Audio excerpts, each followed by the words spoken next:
What are some of the down moments you had, if you have any?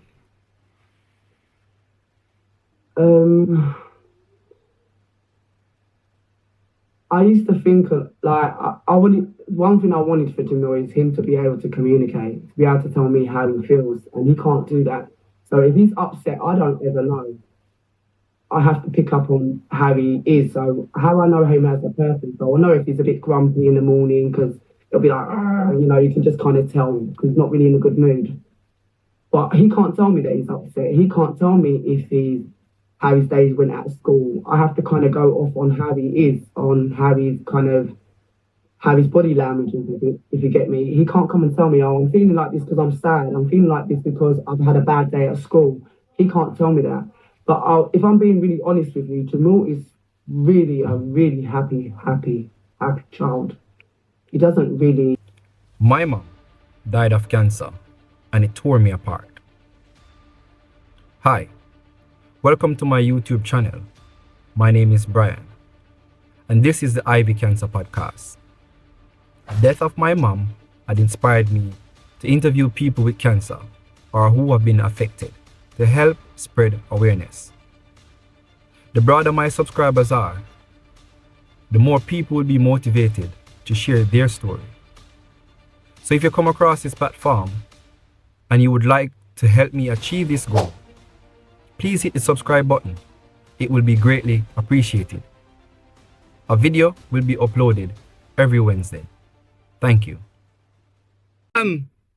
We're gonna get right into the meat of the matter, but before jumping at the meat of the matter, I always start the podcast with a word of prayer. Can't forget the Almighty, you know what I mean? So, may we just bless up the Father at this present moment, you know.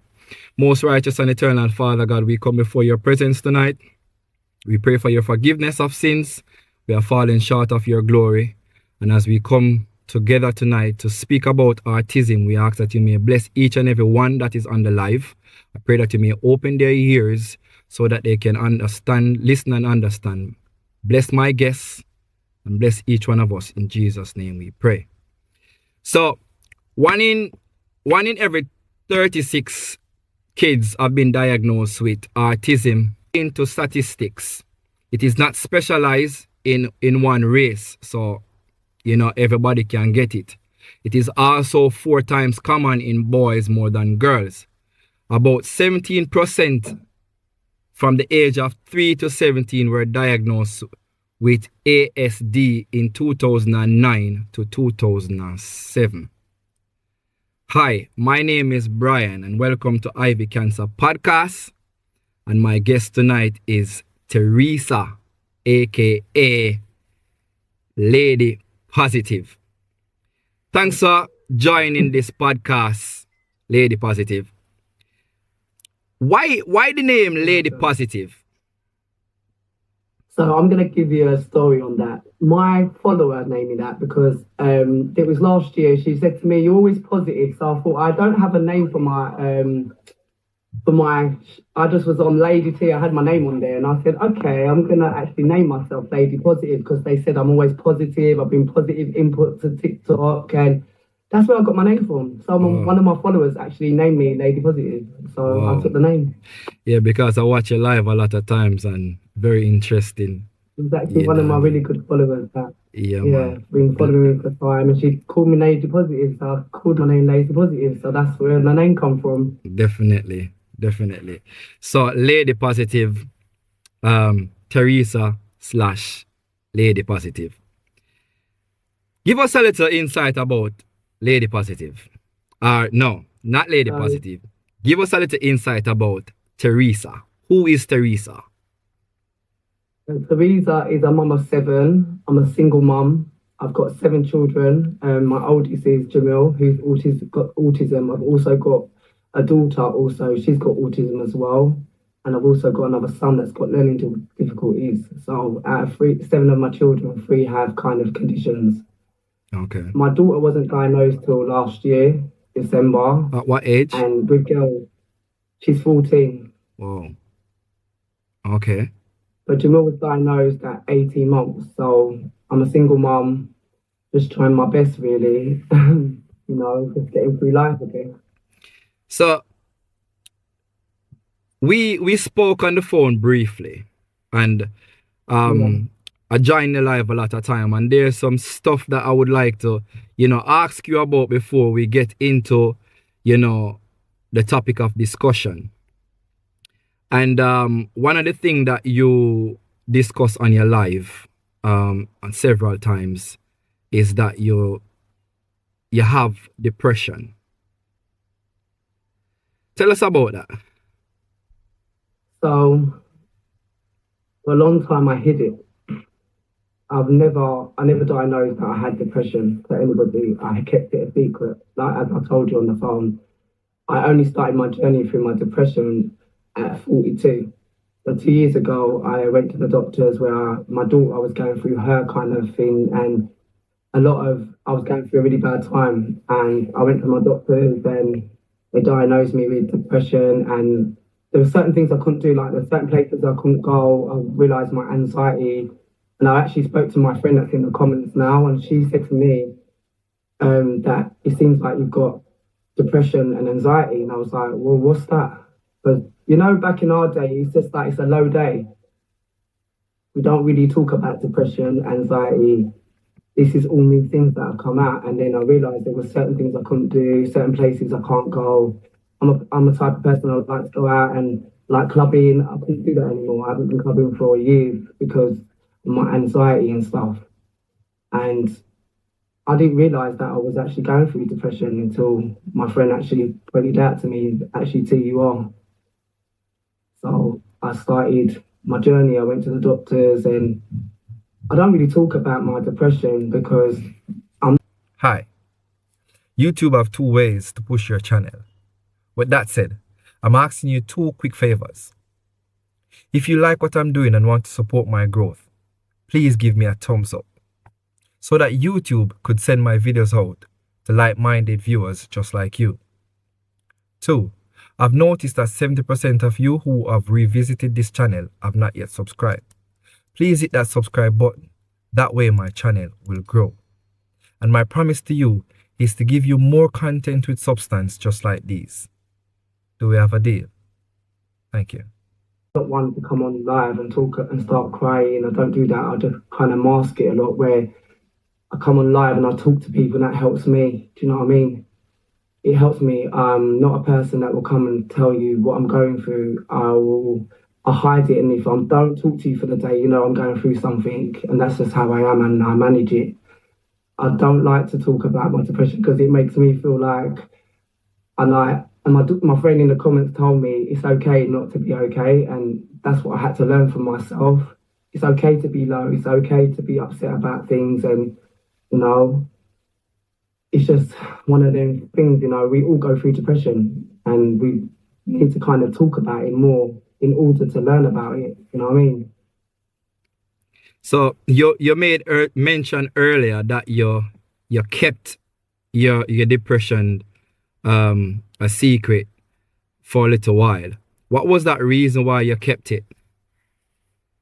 The reason I kept my depression was because, one, I've got Jamil, who's got autism. I've got a special needs child, so I didn't want social services to think I couldn't manage with my children. And I've heard stories that they're putting kids away because of people's mental health. So I didn't want that. I didn't want them to do that to me. So I hid it. I hid it for a long, long time until I felt I was ready when I had adult children. So if it did come to a point, they would be able to look after Jamal. So the social services couldn't say, all right, I'm going to take him off them. Not that they have, because I'm not under social services, but you hear stuff, you hear rumours where social services will come in. And another reason was because I was in a domestic violent relationship too. So that would have opened a lot of doors as well, but I just hid it all. Okay. You know what I mean? I think you've done the right thing because, protecting, the well-being of your kids, because for me, I don't think kids would be better off in social security's presence or in care. I think, as long as the mom or the father, because you do have single father as well. You know what I mean? I raised my 3 girls. I raised my 3 girls on my own with the help of my last daughter, mom contributed, but the first ones. But, I think as long as the mom is capable or the parent is capable of taking care of their child, I think it's good, because I've heard story that, people who grow up in social care, it have a mental impact on them. You know what I mean? And that in turn can have a mental impact on their child to come. So I think, as long as you're okay, and you're capable of taking care of your kids, you've done a good job by keeping it. You know what I mean? And I would say kudos to that. See, I didn't want my kids to grow up in the system because I grew up in the system. Right. I was in care. Right. I was in care probably on and off from about 10 years old. I was in and out of the care system. Like I went back home, come back out, went to foster parents. I've been to probably maybe 3 or 4 foster parents. It didn't work out. In the end, I ended up living with my sister. My older sister raised me. So in the end, yeah. Okay. So your son name is Jamal. Yeah. Okay. So let me ask you, what, in your understanding and what you was told, what is autism? Autism is just like they can't really function properly. It's to do a lot with the brain, how they focus, so like with Jamil, he's non-verbal. So you can get children that can speak, but Jamal doesn't speak. He can't say like a whole sentence. He can say single sentences like dad, mum, and things like that, but he can't function. Like Jamal can't even shower himself. Jamal just gets in the shower. He can't brush his teeth himself. He can't wash himself. He'll sit in the shower and he'll wait for someone to come and do it for him. He's unable to go out on his own. He's very, very clever. He can do lots of things on his own, but he has to have someone with him all the time. And when he was younger, he used to get out of my house and run away. So, yeah, like when he wanted to go to the shop and things like that, he'll just get out of my house. There was one time we woke up and he was gone out of my house. And yeah, we had to call the police. So. Okay. How old is he? 23. 23. So he's 23 now. And at what age did you found out that he has this condition? So when he was a year old, I went to the doctors and they told me that Jamil needs the MMR. I didn't question it or anything like that. I was just like, all right, cool. So I gave him the MMR. Within about 2 weeks, I noticed the big difference with Jamil where he had changed. He kept on holding his ears, like with sensitive sounds. If like you play really loud music or there's certain sounds like what age was this? He was about maybe a year and a month old when we noticed the difference. It happened within like 2 weeks. We saw a big. So the MMR is he used to hold ears. The MMR is the measles, mumps, and rubella. Okay, so before the MMR, he was quite fine, and then yeah, he was fine. He was like a normal child. When you said that, I'm not going to carry on. I'm not going to sit here and say that MMR caused it because I would be a fool to say that, but I think it triggered it somehow for him. Okay. And then all of a sudden, there was a change in his behaviour, the way he socialised, the way he was talking. He wasn't really talking as much as he was before. He would hum a lot. He would hold his ears. He would rock. Would make sounds, and I gave it up to 18 months, and because I had a nephew that was the same age as him, and I used to say to my sister, "Why is he not doing that? Makai's doing this, And then my sister's like, "Well, maybe it's because he's a little bit different." And I gave it to 18 months, and then that was it. I had enough. I went to my health visit, and that's when I started my journey. They referred us to like a play therapy, which they started assessing Jamil on his needs or how he's playing with each other, like doing play therapy where they'll just play with him and kind of do certain games to kind of acknowledge how he was interacting with you. It took them about 2 years until they actually diagnosed him with autism and ADHD, and then later on he was diagnosed with ADHD. So that was around 3-4, right? So he was about 4.5 when he got diagnosed. Okay. So within that time, what are some of the symptoms and the signs that you've seen you displayed? Like with autistic children, they like to line up things a lot. Where you know, like little, like he had these little cars and little animals, and he would keep them in a straight line. And he'll do that with the toys as well. And they like to color code stuff as well. They like to play with like water a lot. They like to be in the bath. They love water. Like Jamal loves water. Absolutely loves it. He used to flood my whole bathroom. We used to have lots of ducks and things like that. But signs of autism is they won't be talking. They might hold their ears a lot to sensitive sounds. Just so, they don't know, like to communicate in eye contact. They don't give eye contact as well. When you say they don't give eye contact, what do you mean? He won't look him straight in the eye. When I talk to Jamil, I will turn his face and make him actually eye contact with me. And I've taught him like that. Now he's a bit older because he never will look at you straight in your face. Like you always notice he will always be in another direction. That's how Jamil is. And that is one of the symptoms is the eye contact. They don't give eye contact. But they hold their ears a lot. And they don't like to play with other children either or interact with other kids that always play alone a lot of the time. Okay. So earlier you mentioned that you have 7 kids and 3 out of their 7 kids have a disability. Is that before I even say anything further, is autism a disability? Yeah, it's a long-term disability that affects them mentally and physically. It affects his everyday life, So how did you come about finding out about your second child that has autism?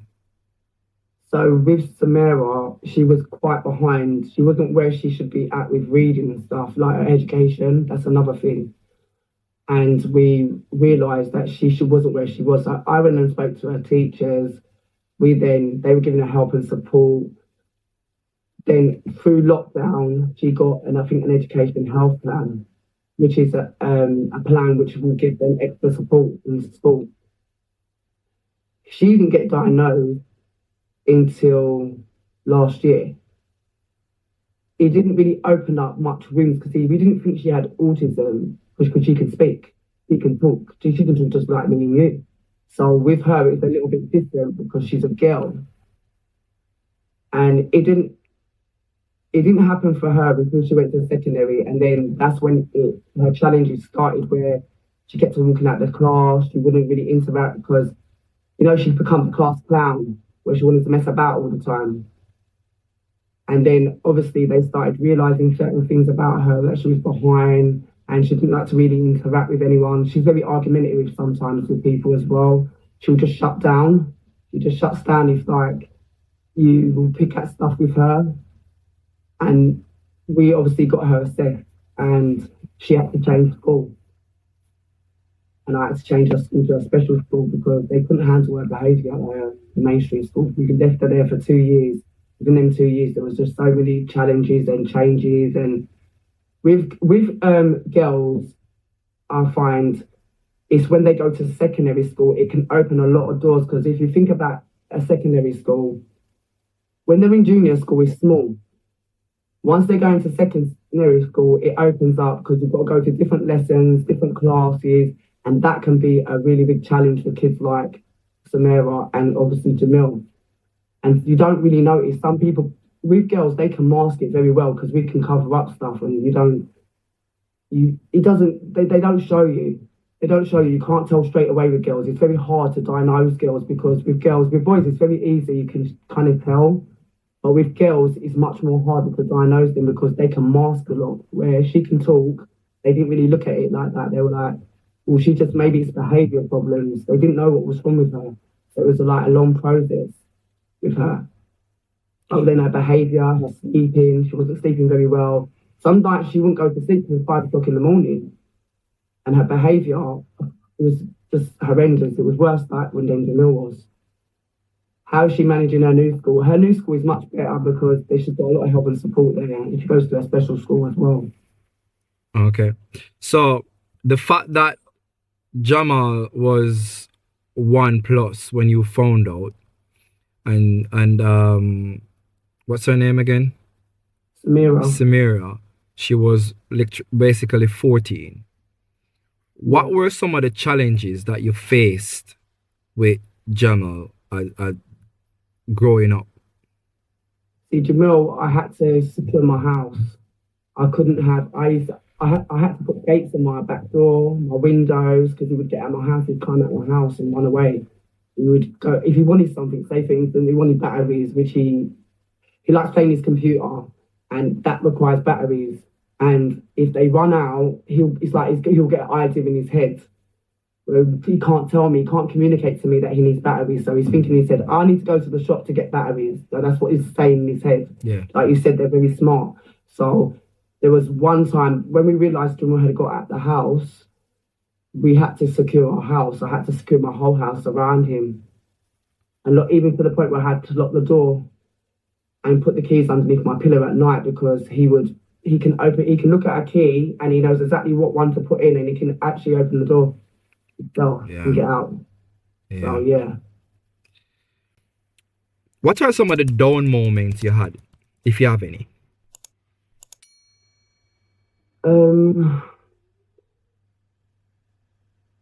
I used to think like I wanted one thing I wanted for Jamil is him to be able to communicate, to be able to tell me how he feels, and he can't do that. So if he's upset, I don't ever know. I have to pick up on how he is. So how I know him as a person. So I know if he's a bit grumpy in the morning, because he'll be like, you can just kind of tell because he's not really in a good mood. But he can't tell me that he's upset. He can't tell me how his days went at school. I have to kind of go off on how he is, on how his body language is, if you get me. He can't come and tell me, oh, I'm feeling like this because I'm sad. I'm feeling like this because I've had a bad day at school. He can't tell me that.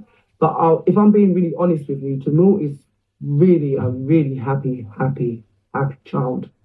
He doesn't really get upset that often. So he's quite happy, to be fair. There's not much of... the only challenges really he has is that he can't communicate. So he needs you to be his eyes, his ears, his mouth, everything for him. You know what I mean? At one point in our conversation, you made mention about schooling, that you was in main school before and you had to pull him out. So before Jamal went to a special school, he went to a mainstream school because they recommended to us, because he went to a special needs nursery, and they said to me, go send him here because this is one of the best schools. And we took him there, and what happened is he ended up getting out of the school where he escaped. And I said to them, how can he get out of the school if he's got a one-to-one? What are you doing? Because it just seemed like they were just letting Jamal roll around the floor all day. And at that point, I just had enough, and I would just say, you need to refer him to the special school. The reason we tried the mainstream school first was because his dad was in denial. He didn't, a lot of people, a special school, it's got a stigma. They think, oh, there's all kids in wheelchairs, and that's not how a special school is. They've got all different people in there. That's got all different kind of needs. There's not only people in wheelchairs, there's actually people that can walk, can talk. There's kids there that have got Down syndrome, you name it, there's kids there. They've got all different kind of disabilities. And that was one reason why his dad, so I kind of agreed with his dad. I said, right, let's try this school. And if it doesn't work, then we're going to go and put him in a special school. So that was the agreement. So we tried it, it didn't work.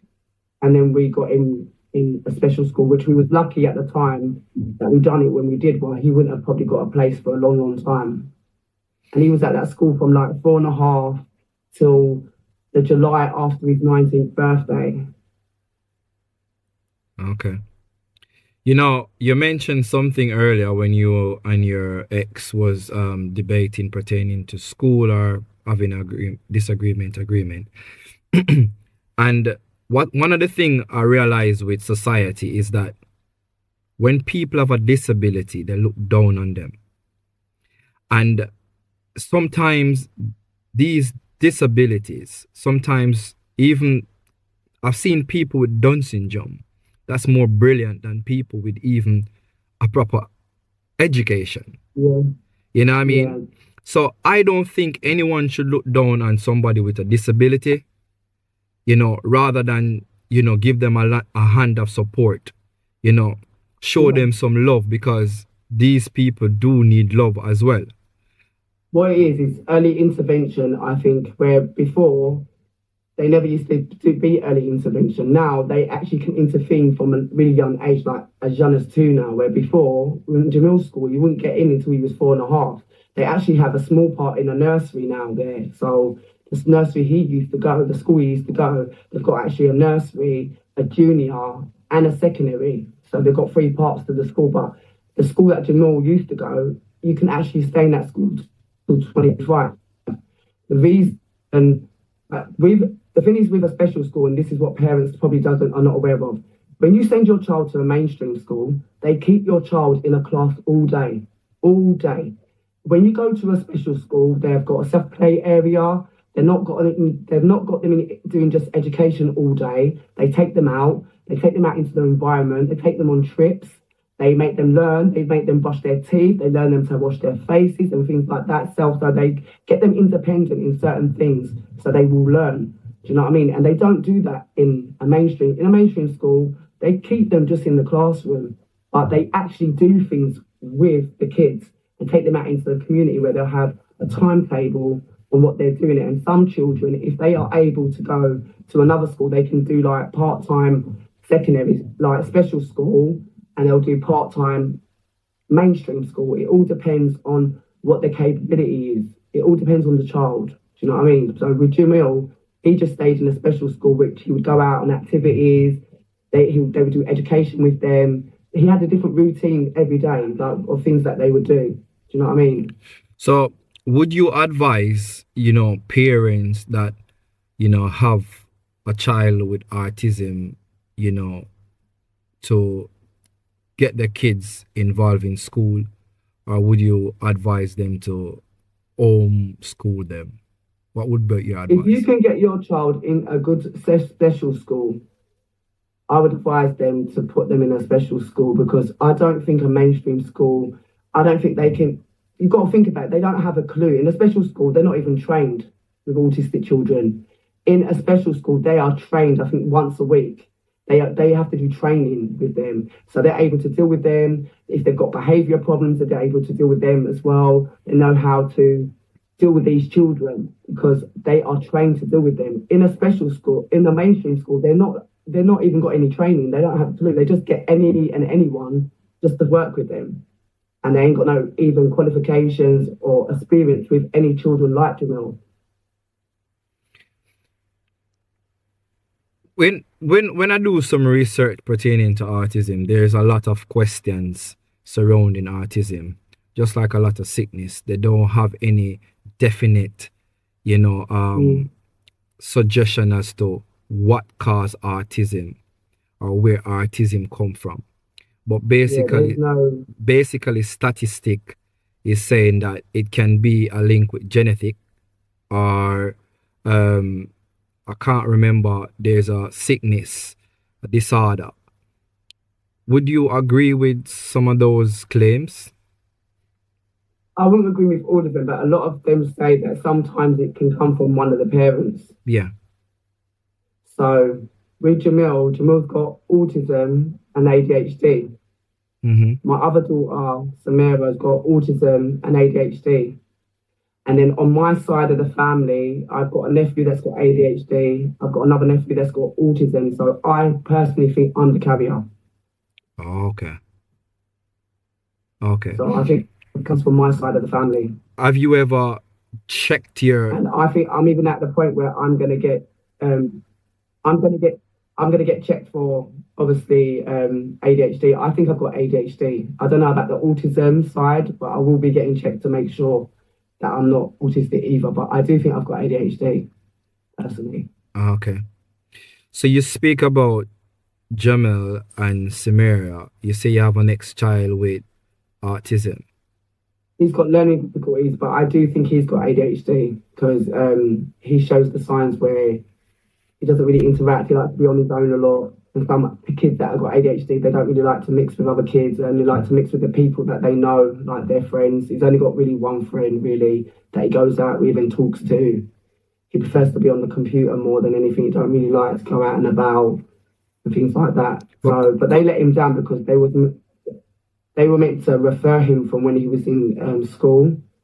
So I've had to refer him myself. I had to refer him last year, and I'm still waiting on an appointment to see when they're going to diagnose him. So could that be just his personality? Because I do know one of the thing is I realize autism is mainly in the first world country. Not saying it is not in third world country, but it's more prominent in the first world country. Is it that they may not have the equipment or the tool to diagnose them? Because I've known children who are like your son, who just want to be by themselves, just want to be home by themselves, probably playing their games, playing, reading a book, keeping themselves. And they might be, the case that they're slow in learning. So could that be the case with your son is just slow? He is slow. He's behind because he did have an education and health plan as well. But with him, it was only learning, and because he can talk, they didn't pick up on other stuff. But as he's got older, we've noticed certain things from him, and I think maybe he has got ADHD as well, because he shows signs of things in ADHD as well, which are the signs they look for when they do diagnose you, and they are when you're going through assessments anyway. There's certain things that you have to, like a list that you have to go through in order to reach the requirements to have ADHD and stuff like that. So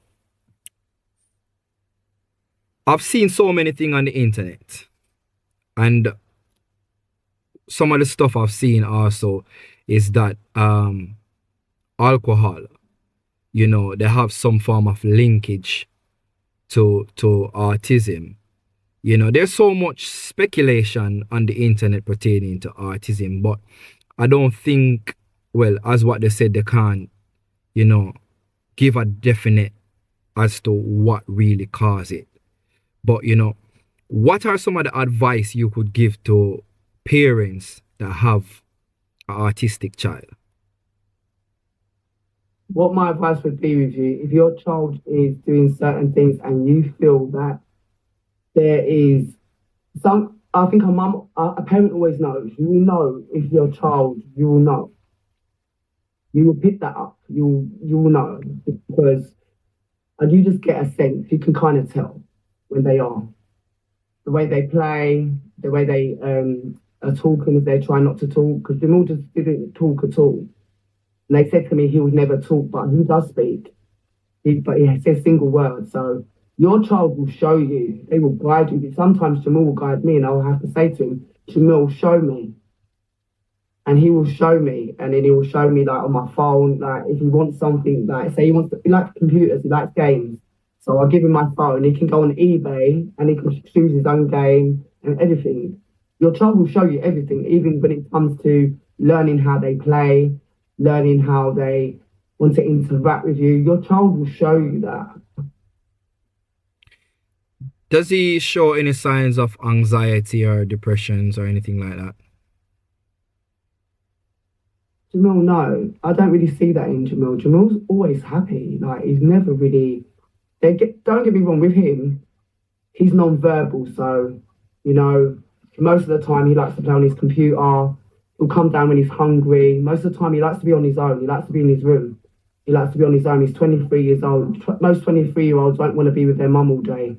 He'll come down for breakfast. But he goes to a day centre, Jamal, 4 days a week. So on Tuesday, Wednesday, Thursday and Friday, he gets picked up on a bus, and then he'll get taken off from 9 till 3. And he goes on events. He goes out. They take him out to play. They do things with them in the centre. They learn them life skills. They do work with them, education. And he does that 4 days a week. My advice will be to parents is don't keep your child at home. But some parents have to, because the schools are not doing what they're required to do. And that is why we have such a big impact in London, in England, for autistic children, because the schools are not meeting the requirements. Or what they do, I think there's a parent on here that her child is only been going in half day. And that's not fair on the child, because they've got autism. They shouldn't be having half the day of school. They shouldn't be having the whole day like everybody else. They're entitled to an education as well. What are some of the things that you see locked inside some of these schools?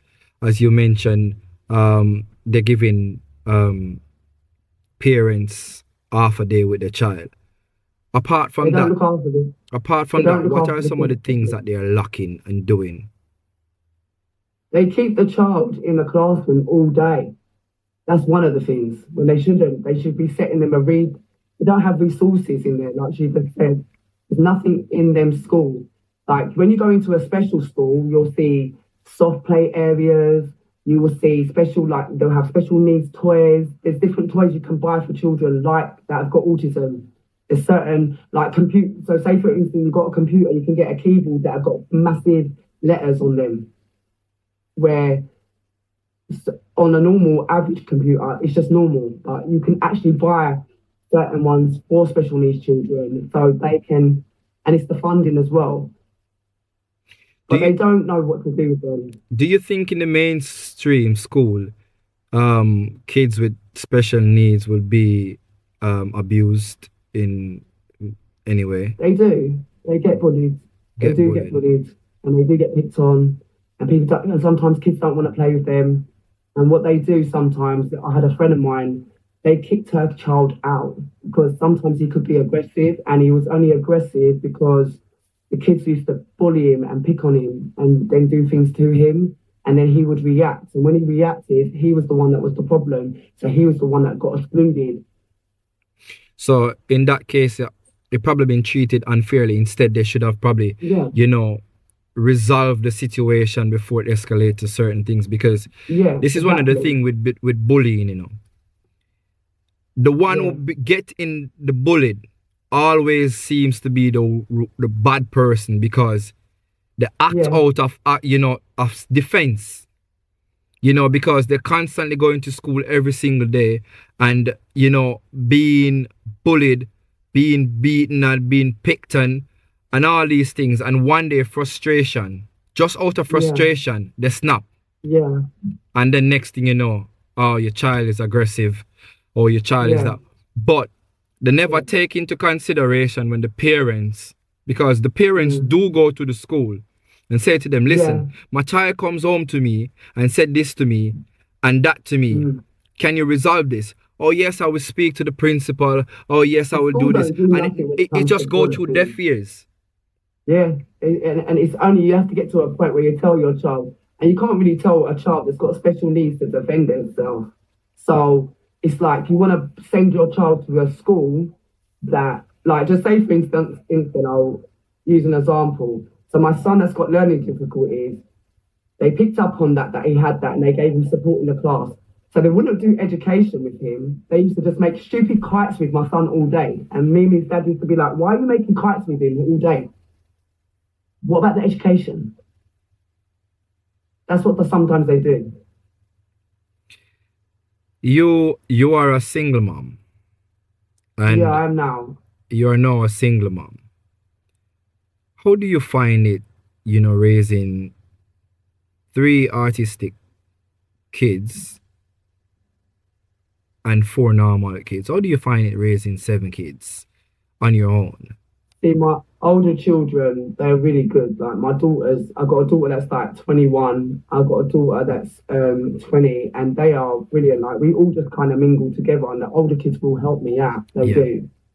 But it can be like Samara, my 14-year-old, she can be a lot of work. She's worse than Jamil because she's very hyperactive Yeah. and she's not on medication, and it is hard. Like my friends in the comments, and she's on the phone to me majority of the time, and I'm telling you, my daughter sometimes she just don't stop. She's just always on the go. So it's really hard to kind of settle her sometimes, and it's very challenging. It is, and sometimes you can lose your patience. It's just you're human. You're gonna shout and you're gonna raise your voice, and sometimes with Mara, she understands everything, but something will kick into her with her ADHD. If you know, ADHD is the hyperactive disorder, and sometimes she will just not stop. There's no stop button with her. And I find really challenging more than probably the other two. But she's still young. She's only 14, but I haven't made the choice like, put her on medication yet because I just don't want to. I don't think she needs medication. I think we're able to manage her behaviour with putting rules in place, giving her restrictions. Like, we have to have a routine for her. And my older daughters are really, really good with her. They're brilliant. They will step in and they will kind of, you know, tell her, and she will listen. Her older sister Yasmin, she'll probably listen to her more than what she does to me because she'll push my buttons a lot. I was going to ask you pertaining to that because I've seen there are some instance where, you know, they have, what you call it, you know, medications. Like, what are some of the method they use to assist people with autistic? But what they do is, if your child's got ADHD, which is the hyperactive disorder, which Jamal's got autism and ADHD, he can be very hyperactive. Like, he will be jumping around, he'll be bouncing, it's like he's bouncing off my walls. He literally gets very hyperactive when he's into. So, for instance, with Jamal, I can't really give him fizzy drinks and things like that. Is she under cams? Yeah, she is. But they want to put her on medication, but I've chose at the moment, I don't want to put her on medication. I don't think she needs it. I think we can kind of deal with it, which we have got a good routine with her, with a structure where she gets time on her iPad, she has to do certain schoolwork and things like that, and she has to have a certain time she has to be in bed. And if she doesn't, she don't get an iPad the next day, and that is kind of working at the moment for her, where she is going to school, she is learning, she is under cams, yeah. But you have to put in boundaries and routine with them. Yeah, definitely. Some kids need medication, some don't. It's up to the parent. So, do you think the medication helps? Personally, I think with Jamal, when he gets hyperactive, it will calm him down for a few hours, but after that, no. So it's up to the parents, like I said. It just lasts for a few hours, the medication. Sometimes, because Jamal's on medication in the morning, so as soon as he gets up in the morning, he takes medication, and then in the evening, I think at 12 o'clock, he takes another lot of medication, and that seems to cover him for the whole day.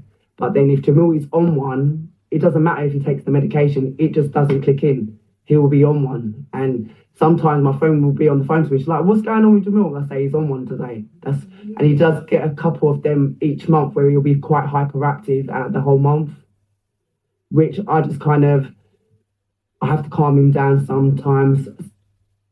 Sometimes he'll get shoes and throw them around. He'll throw things in my house and I'm like, give me that right now. And he would look at me like, what have I done? But yeah, he kind of listens. Jamal's pretty good, to be fair. He doesn't really hit anyone. He's not aggressive, or he won't slap you unless you kind of provoke him.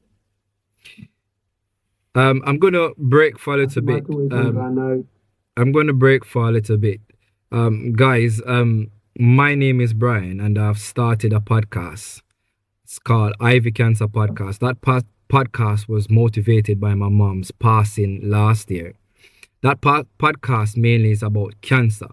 However, some of my supporters suggested that I should widen the aspect of, you know, more of a health topics. And this is how we are speaking to Lady Positive now, because I have broadened the spectrum of speaking about mental health, depression and stuff. I also have a YouTube channel naming after my mom, Ivy Cancer Podcast. I would really appreciate if you guys could go over there and subscribe, because my intention with that YouTube channel is to basically help spread awareness about things that people do not know the in-depths of it. As I always mention, that I know about cancer, but I never really actually know what is cancer until I lost my mom. You know what I mean? A lot of people hear about sickness but do not know what it actually is. So if without people coming on here and sharing their experience, their story, you know, they wouldn't know the in-depths. So I'm just asking for your support to just, you know, go over there and subscribe to it, like a video, you know, comment, you know, show me some support, because I have great intention for that. It's basically going to be a charity channel. You know, I want to start a Yeah. platform to help, you know, spread awareness about these things. Lady Positive. It for me, I'm very short, patient person. You know what I mean? I don't know what it is to really have a child with, you know, any disabilities. But I do have some hard-headed kids growing up and can imagine speaking to them several times about one thing, you know. And I take my hats off to you because you are handling it very well. Maybe you go through your struggles at times. We are all human beings. You know, sometimes you feel some, you know, depressive moments. Sometimes you feel down. Sometimes you feel like just throwing the towel. You know, if mothers or parents out there like that, you know, feel like giving up, feel like throwing in the towel, because I can remember hearing this lady call the is it 111 or 999? 111, the police. Yeah, 111 now. 111. And she literally phoned in saying that she unalive her two kids. You know what I mean? And when they asked her why she done it, she said they're autistic. They got special needs, you know? And it would seem as if she did not have any heart. You know what I mean? But we don't know what she may have been going through. What would be your advice to a parent? She probably was depressed. If you are feeling depressed, like there is stuff out there, like there's short breaks. There is. I've never used them because I don't want Jamil to be going around strangers. As far as I'm concerned, I've always been his main carer. I don't need anyone to help me with Jamil. I will look after my son, and if I do need a break, I will. He's got his sisters to look after him. We keep it within our family, but there is actually a short break. You can contact social services if you are struggling, and you will be probably assist a social worker that will be able to help you and then tell you what there is available for you. So that is it's not the end where you're just left with them. But a lot of parents they feel like they are alone because there's a lot of single parents that have got autistic children, and I see it all myself where I see the child looking not looked after properly. Some children are getting abused at home. Some parents are drug addicts. They drink alcohol and all these kind of things, and they don't look after the children properly. And in that sense, I can only imagine.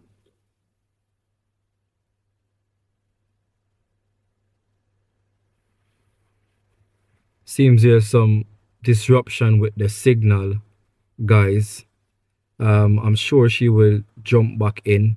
I appreciate those who have joined. I really appreciate for those who have joined the live. Let me see if I can get her back. 1 second, guys. Not seeing her coming up. It was a very informative podcast.